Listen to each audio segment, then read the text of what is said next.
6:30 on your Friday morning. Wednesday's windstorm has left Spokane parks in disarray. This morning we are checking out damage in parks across Spokane. And we're taking a look outside as the potential for a little bit of freezing rain moves into the inland northwest. I'll let you know who could see it and how long it lasts. President Trump is the first U.S. president to be impeached twice. Up ahead, we connect the dots on the history behind that action. Up with KREM begins now. 6:30 now on our Friday morning. Welcome back to Up with KREM. Great to have you with us this morning. I'm Jen York alongside Joshua Robinson. I feel like it's been a really long week, Joshua, and we still have some issues to clear up from Wednesday's windstorm. This morning, we have several school closures to report. Yeah, what a week it's been. Of course, these issues are due to the ongoing power and damage issues from Wednesday's storm. Most are individual schools within districts. So we want to let you know, closed today. Medical Lake School District is the only district we have on the screen right now. However, Roosevelt Elementary and Wilson Elementary, both in Spokane Public Schools, Venture High School and Hayden Meadows Elementary in Coeur d'Alene, Evergreen Elementary School in Meade, those are our closed schools right now. Now, students without power at home are excused from distance learning, and all schools will be closed Monday as well for Martin Luther King Jr. Day. Meanwhile, thousands of people across the inland northwest are still waking up without power this morning. Yeah, going on day 2, if not 3 for some places. So right now, Avista is working to restore power to 27,000 customers. Most power, though, is expected to be restored by tomorrow, but it could take longer for rural areas. Today, Avista will offer customers free mobile device charging and Wi-Fi access. That'll be a drive-through event at the Sacagawea Middle School parking lot. The address is on your screen right now, and it's going to take place from 11 a.m. to 3 p.m. today.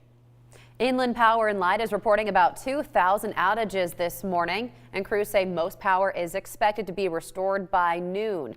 However, in rural areas like Spangle and Valley Ford, it could be longer. Meanwhile, Kootenai Electric is reporting just under 5,000 outages this morning. You can see those there on your screen. They are scattered throughout North Idaho. Now, these numbers can change quickly, and if you'd like the latest updates, all you have to do is text the word outages to 509-448-2000. We'll get you the links to outage maps across your area. But of course, we also ask the question, what is it like today? Much calmer, Jeremy, but still something we need to know about in the forecast, right? Oh, absolutely. It seems like our weather's just not giving us any sort of break, but this one not as widespread as the wind and not as impactful depending on where you are. Early on this morning, temperatures are trending quite cool, 31 degrees, and there it is, a little bit of freezing rain now falling at Spokane International Airport, and that is likely to continue here for the next little bit with our temperatures hovering just below freezing. And it's not just us, it's quite a few different locations. So depending on where you are, you might have the potential to see a little bit of that freezing rain early on today.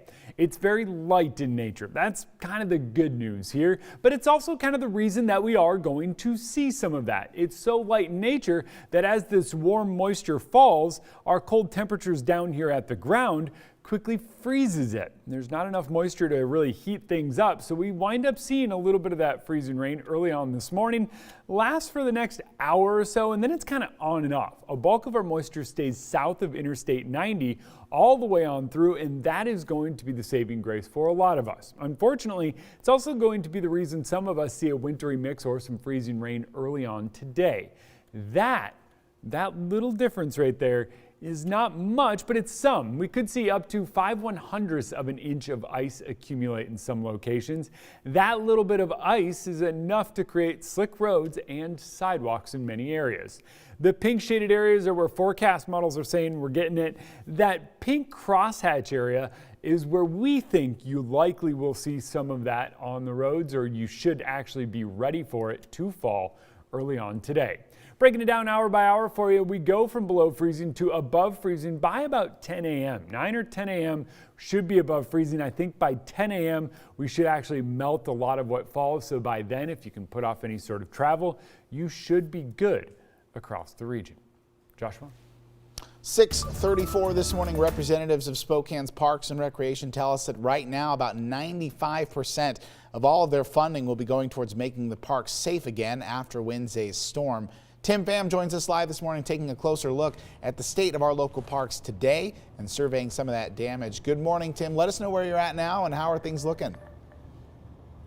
Hey, good morning to you, Joshua. Yeah, we are at Coeur d'Alene Park in Browns Addition this morning, where they also experience a lot of downed trees. Now, obviously, we're at that 48-hour mark after this storm wreaked havoc all over the region. While most of the damage was on the South Hill, there was also damage north of the river too. Here as well, you can see this giant tree toppled over, snapped at its root, and this is a lot of what Spokane Parks and Recreation says they're dealing with all over the city. It's why they're really asking people to stay away from parks in general. In fact, Comstock Park on the South Hill is closed. They don't want anyone there because they say that there are still hazardous conditions. They say branches could still fall. There are trees that have literally moved from their spots, and you can see it. And that's why they just don't want people to go until their team can get out there, assess the damage, and then figure out how to mitigate some of the risk. They say the next step will be to then clear some of the pedestrian and pathways. That way people can start to revisit the parks. But they say with just how many downed trees there are, it will take them several weeks to kind of start to remove the debris and then kind of clean up the parks to get back to some kind of normal. For now, reporting live in Spokane, I'm Tim Pham. Back to you. Boy, Tim giving us a good look at the damage this morning. Thank you. 6:36 now. Well, this morning, Spokane is under a civil emergency. That declaration frees up resources in the wake of this week's windstorm. Nicole Hernandez is joining us live now to tell us more about the recovery. Hi, Nicole.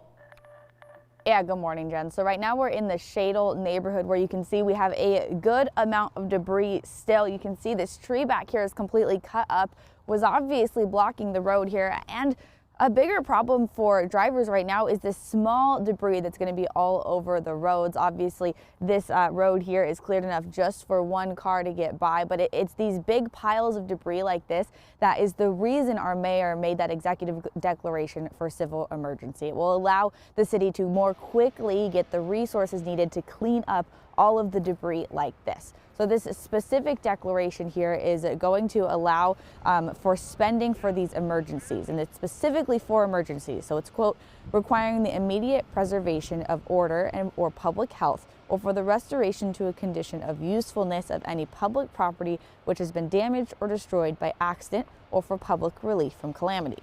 But because of the coronavirus, the city and Red Cross are not able to set up traditional shelters like they did in the windstorm of 2015.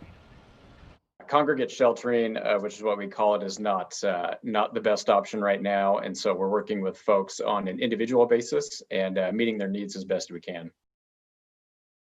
Now, if you need help, you can call the hotlines like 311 or 211, and the city will help direct you towards services. The priority is going to people whose homes were severely damaged or uninhabitable, and those with urgent medical needs. And at this point, the city says they are still working tirelessly to make sure that they have all of the damage assessments done. Live in Spokane, I'm Nicole Hernandez.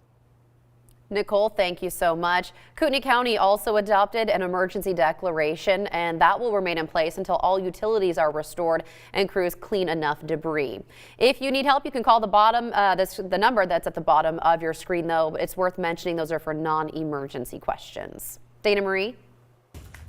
Well, looking to what we're looking at on Up with KREM, a rare honor for a police officer.